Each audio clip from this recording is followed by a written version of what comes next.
अज असी unit number 4/4 में ॾिनल एक्सरसाइज नंबर 7 के हल कंदासीं।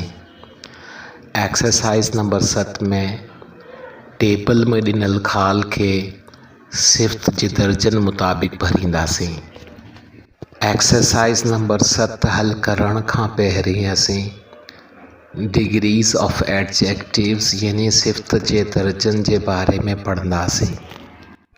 पहिरें नंबर ते पॉजिटिव डिग्री यानी सिफ़्त ख़ालिस, उहो लफ़्ज़ जेको कंहिं इस्म जी ख़ालिस सिफ़्त करे यानी कंहिं ॿिए इस्म सां उन जी भेट न करे त उनखे सिफ़्त ख़ालिस चइजे थो। ॿिए नंबर ते कंपैरेटिव डिग्री यानी सिफ़्त तफ़सील, उहो लफ़्ज़ जेको कंहिं इस्म जी ॿिए इस्म सां भेट करे त उनखे सिफ़्त तफ़सील चइजे थो। आख़िर में सुपरलेटिव डिग्री यानी सिफ़्त मुबालगो, उहो लफ़्ज़ जंहिं मदद सां हिकु इस्म जी हिक खां वधीक इस्मनि सां भेट कजे तंहिंखे सिफ़्त मुबालगो चइजे थो। हाणे असीं फॉर्मेशन ऑफ डिग्रीज़ यानी दर्जन ठाहिण जे तरीक़नि जे बारे में पढ़ंदासीं।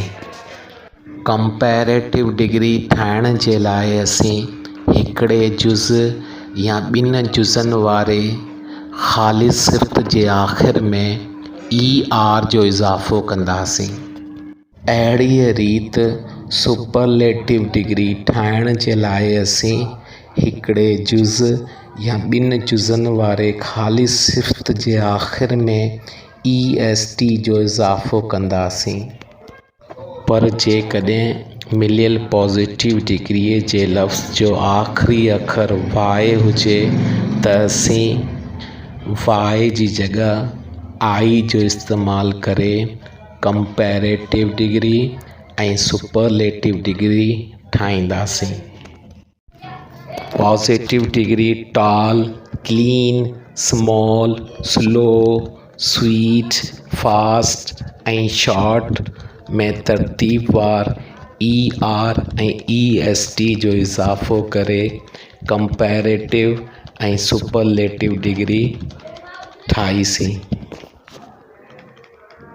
पॉजिटिव डिग्री प्रीटी, डर्टी ऐं टेस्टी जे आख़िर में Y हुजण करे असां Y जी जॻह I इस्तेमालु करे तरतीबवार ER ऐं EST जो इज़ाफ़ो करे कंपैरेटिव ऐं सुपरलेटिव डिग्री ठाहीसीं।